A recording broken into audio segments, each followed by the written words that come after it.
Comme le titre l'indique, aujourd'hui on va parler de photos et plus précisément comment faire des belles photos à esthétique pour Instagram, pour Pinterest, pour Twitter, pour tout ce que vous voulez. Pour ceux qui me connaîtraient pas, j'adore, mais alors j'adore faire des photos. J'adore créer des univers, j'adore m'amuser avec le maquillage, j'adore m'amuser avec les tenues. C'est vraiment mon kiff. Et très souvent quand je vous vois ou même par DM, vous me demandez tout le temps mais comment tu fais tes photos, tout ça. Donc je me suis dit que j'allais faire une petite liste et en faire une vidéo, comme ça vous connaîtrez toutes mes techniques, toutes mes astuces et vous pourrez à votre tour faire des photos. Je vois déjà les gens aigris dire mais ça sert à quoi, ça sert à rien, vous êtes des narcissiques, nanana. Ça va aider à s'aimer soi-même. Combien de fois je me trouvais horrible et en allant dans ma petite galerie ou allant sur mon Instagram, j'étais en mode je suis pas si mal que ça en fait. En fait, faire des photos, c'est une manière de s'approprier son image et de se sentir jolie. Je trouve que c'est trop cool. Après, je sais que des fois ça peut être un peu difficile pour certaines personnes, c'est pour ça qu'il existe sinon des photographes. D'ailleurs, je recommande ma copine Just Vive Photo qui fait des shoots, elle, avec des univers incroyables. Rien à voir avec mon niveau à moi. Moi, c'est vraiment niveau iPhone. Je sais pas comment dire. Je fais des photos moi-même quoi, mais elle, c'est vraiment du professionnel. Et si vraiment vous avez pas le temps de faire des photos et que c'est pas trop non plus votre truc à vous de faire des photos tout seul, je vous recommande Justine. Mais là je vais vous apprendre à faire des photos quand on est tout seul et quand on veut essayer de faire un univers, essayer de se sentir mieux, de se mettre en avant et tout. Donc c'est ce qu'on va faire. Si vous êtes prêts, c'est parti. Par où commencer? Dans un premier temps, je vous recommanderais de faire un mood board. Vous pouvez trouver des photos inspiration sur Pinterest ou sur Instagram et vous prenez un peu tout ce que vous voulez faire. Et faire un petit mood board, ça va vous aider à vous projeter, à savoir ce que vous voulez, et même si c'est pas vous qui vous prenez en photo, ça va aussi aider la personne qui va vous prendre en photo de savoir ce que vous voulez, parce que c'est trop dur d'expliquer à quelqu'un ce que vous voulez comme photo. Donc c'est bien d'avoir des photos inspiration, comme ça vous pouvez les montrer à la personne qui va vous prendre en photo. Personnellement, quand je vais en voyage, je fais tout le temps des mood boards pour tous les jours de la semaine, comme ça je sais exactement avec quelle coiffure je vais faire ma tenue, avec quelle tenue je vais faire mon maquillage, avec quel maquillage je vais faire des photos. Enfin, c'est toute une organisation que j'adore faire, comme ça m'aide vraiment à être efficace et à être inspirée et à savoir quoi faire, parce que je pense que ça arrive à tout le monde d'avoir plein d'idées dans la tête qui tournent partout et on est là en mode...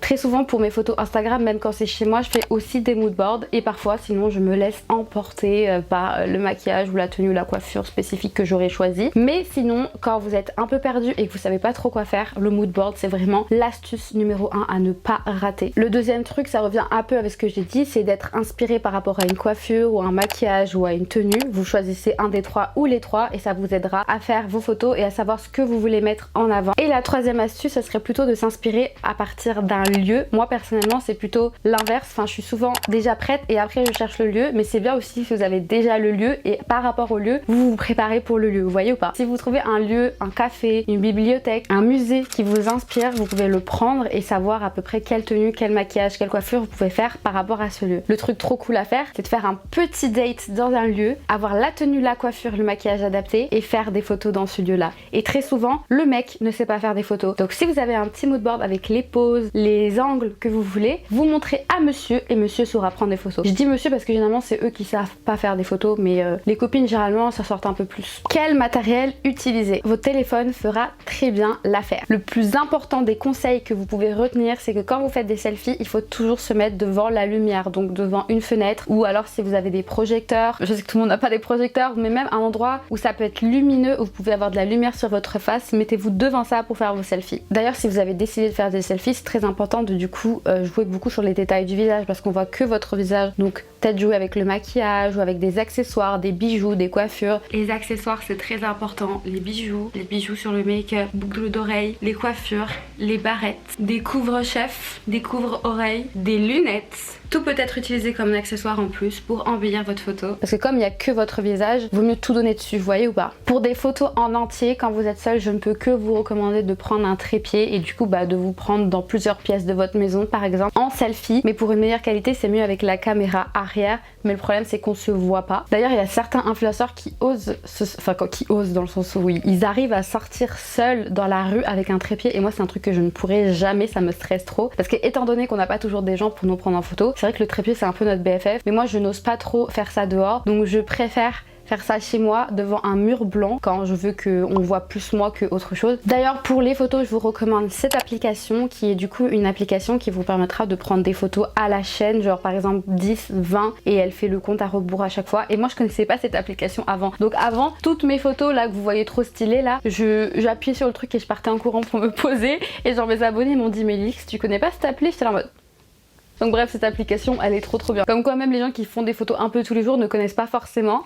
Il y a plein de trucs que j'apprends encore aujourd'hui. Quand il fait beau, le téléphone fait l'affaire, il sait à peu près gérer la lumière. Mais par contre, quand il fait moche, moi personnellement, je trouve que je suis horrible avec le téléphone. Genre, quand il fait moche, ce que j'utilise moi, c'est ma caméra numérique. La rêve, c'est un Canon G7X, c'est avec lui que je suis en train de filmer. En fait, il est trop bien parce que je peux vlogger avec et sinon faire mes photos. Et depuis que j'ai découvert qu'il fait des trop bonnes photos, je l'ai tout le temps dans mon sac à main quand je sors. Dès que je vois la météo dehors, je vois qu'il fait moche, ok, je prends mon Canon. Et sinon, s'il fait beau, je fais les photos avec mon téléphone. Et je vous jure, ça embellit tellement les photos en fait, l'appareil photo. Genre la qualité, elle est beaucoup mieux. Et genre même ça lisse la peau et tout. Enfin, c'est trop bien. Et quand il fait nu, quand il fait nuit, vous pouvez utiliser le flash de l'iPhone, ça fait l'affaire. Et sinon, encore mieux, c'est le flash de l'appareil numérique. Il fait des trop belles photos. Les retouches. Alors les retouches, pour moi, c'est la partie la plus importante. Genre vraiment, c'est... Étant donné que je suis perfectionniste, je suis quelqu'un qui est très minutieuse sur ça. Je sais qu'il y a des gens qui s'en foutent un peu, ils font des photos et ils postent comme ça, alors que pour moi, c'est impossible. En plus, je sais que je me casse la tête sur des détails que d'autres gens ne voient pas et il y a que moi qui vois. Mais c'est pour me satisfaire, moi, dans mon petit cerveau. C'est important que ce soit correct et que ce soit comme j'ai envie. Genre par exemple, des fois, quand je fais des photos sur Paris, il y a des cigarettes par terre ou même des feuilles. Et voilà quoi, c'est la vie. Et ça, c'est des petits trucs que je vais retoucher avec Facetune. J'enlève tous les petits détails comme ça. Même il y a des traces de pipi parfois parce qu'il y a des gens qui font pipi dans la street, ou il y a des taches sur les murs, des choses comme ça. En vrai, quand vous postez la photo, les gens ne voient pas forcément ça. Ils vont d'abord vous regarder vous, ils vont même pas regarder derrière. Mais moi, c'est un truc qui me gêne et je n'arrive... Enfin, ça me saoule, enfin, je trouve ça crade. Du coup, je retouche tout le temps avec Facetune. Donc en vrai, Facetune, c'est la meilleure application. Je trouve que c'est un peu comme Photoshop, mais en version petit sur téléphone et que tout le monde peut utiliser. Donc en vrai, moi, ce que je retouche beaucoup, c'est les choses derrière. Ça peut m'arriver aussi de me retoucher moi, mais genre j'essaie de le faire très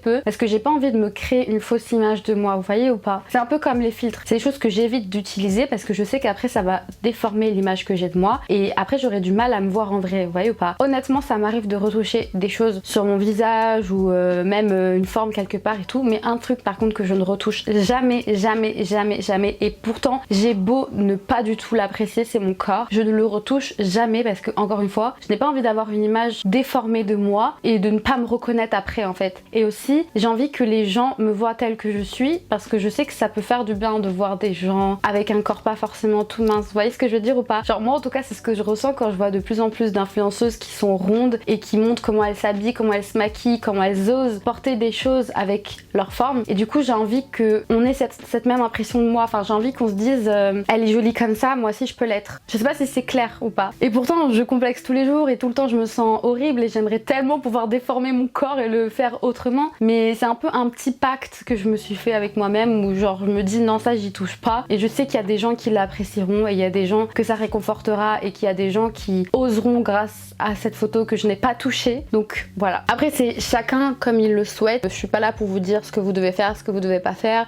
si vous devez retoucher, si vous devez pas retoucher. C'est juste mon avis perso et ce que moi je me suis dit que je ferais ou pas ferais.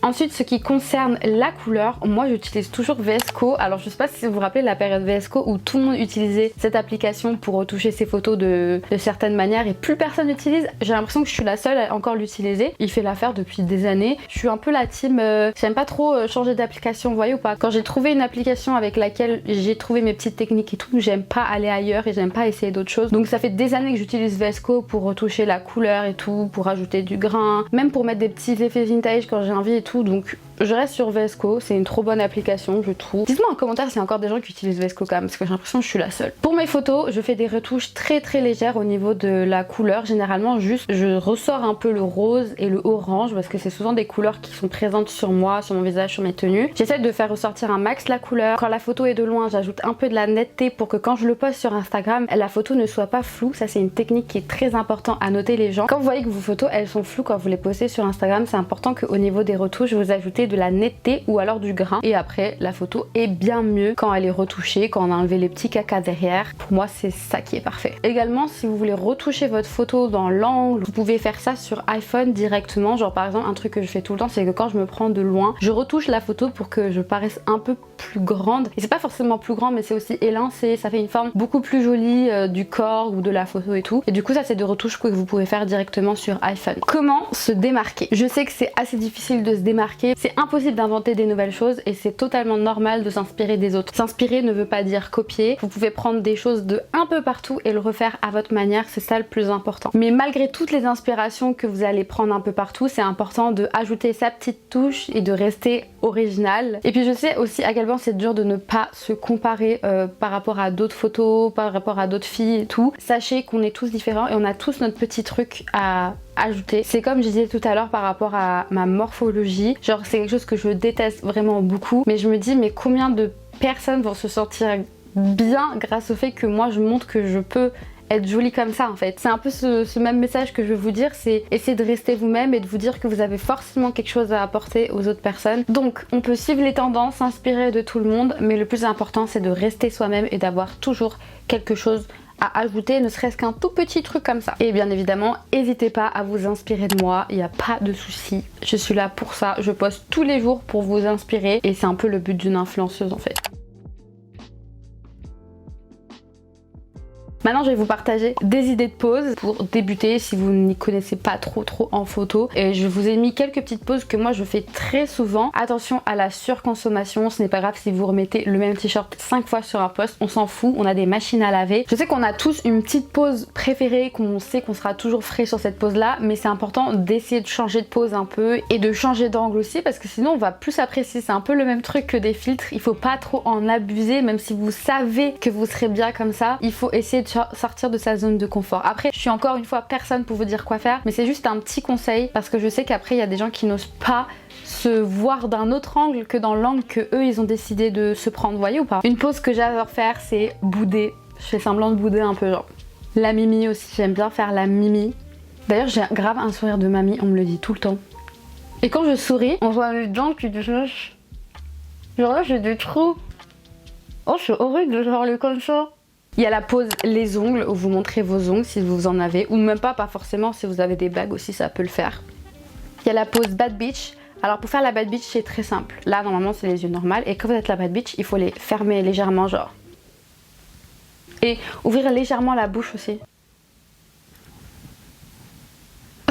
C'est horrible comme ça mais genre c'est vraiment tout dans le regard. Pensez à quelqu'un que vous aimez pas ou pensez à une personne que vous voulez pécho. Un des deux et ça fait vraiment l'affaire. Je me recoiffe, ça c'est vraiment la technique ultime. Vous faites genre vous recoiffez, vous mettez vos cheveux, vous pouvez regarder l'objectif ou regarder ailleurs. Regardez l'horizon, ça c'est un truc que j'adore faire parce qu'en plus ça fait des trop beaux yeux.